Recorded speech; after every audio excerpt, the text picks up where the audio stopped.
এদিকে গত ৫ আগস্ট গণঅভ্যুত্থানে দেশের রাজনৈতিক পট পরিবর্তনের পরে সারা দেশে আওয়ামী লীগ নেতাকর্মী, মন্ত্রী, এমপিদের বিরুদ্ধে একের পর এক মামলা দায়ের করা হচ্ছে।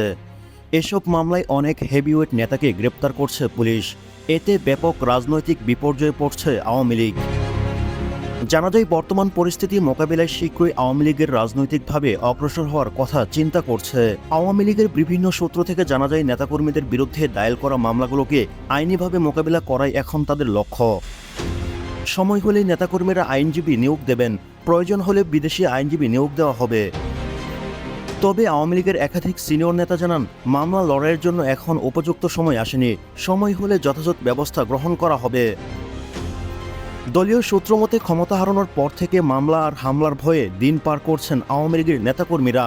যখন তখন বাড়িঘরে হামলার সংখ্যায় দিনপাত করছে তারা। দীর্ঘদিন ধরে ক্ষমতায় থাকা দলটির কেন্দ্রীয় নেতা থেকে শুরু করে তৃণমূলের নেতাকর্মীরা বাড়িতে অবস্থান করতে পারছেন না। কেউ বা আত্মগোপনে চলে যান, কেউ কেউ দেশের বাইরে অবস্থান করছেন।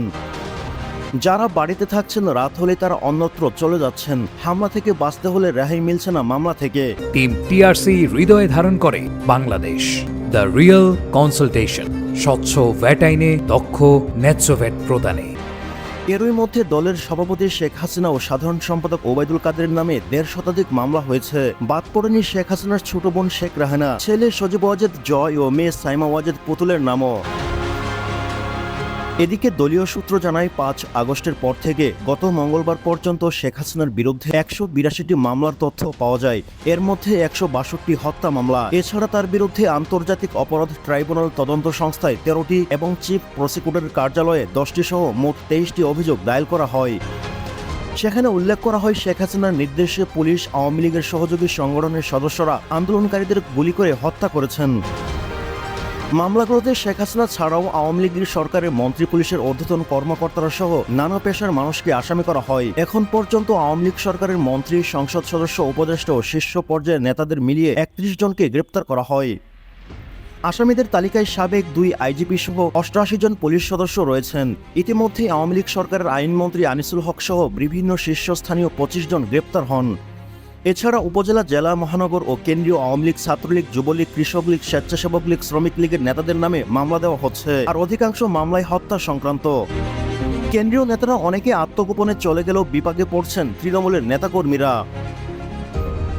এদিকে গত 17 সেপ্টেম্বর আওয়ামী লীগের পক্ষ থেকে দলীয় নেতাকর্মীদের উদ্দেশ্যে একটি নির্দেশনা জারি করা হয়। সেখানে বলা হয়, এখন পর্যন্ত যারা ক্ষতিগ্রস্ত হয়েছেন, হামলার শিকার হয়েছেন এবং যাদের বাসাবাড়ি কিংবা ব্যবসা প্রতিষ্ঠানে হামলা করা হয়েছে, তারা যেন নিজ নিজ থানায় অভিযোগ বা সাধারণ ডায়েরি করেন। কারণ হিসেবে সেখানে বলা হয়, জাতিসংঘের মানবাধিকার কমিশনের তথ্য অনুসন্ধান দল এখন বাংলাদেশে অবস্থান করছে। তারা গত 1 জুলাই থেকে 15 আগস্ট পর্যন্ত ঘটে যাওয়া সব ধরনের সহিংসতার ঘটনার তথ্য সংগ্রহ করবেন। দলের পক্ষ থেকে এই সুযোগ কাজে লাগাতে বলা হয়েছে।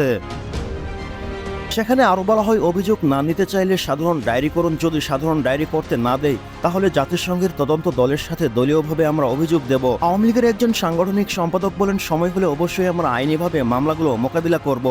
বর্তমান পরিস্থিতি আমাদের অনুকূলে নয়, আমরা সার্বিক পরিস্থিতি পর্যবেক্ষণ করছি। পুলিশ এখনো সক্রিয় হয়ে উঠতে পারেনি, সময় মতো আমরা আইনি লড়াই নামব, আমাদের প্রস্তুতি চলছে।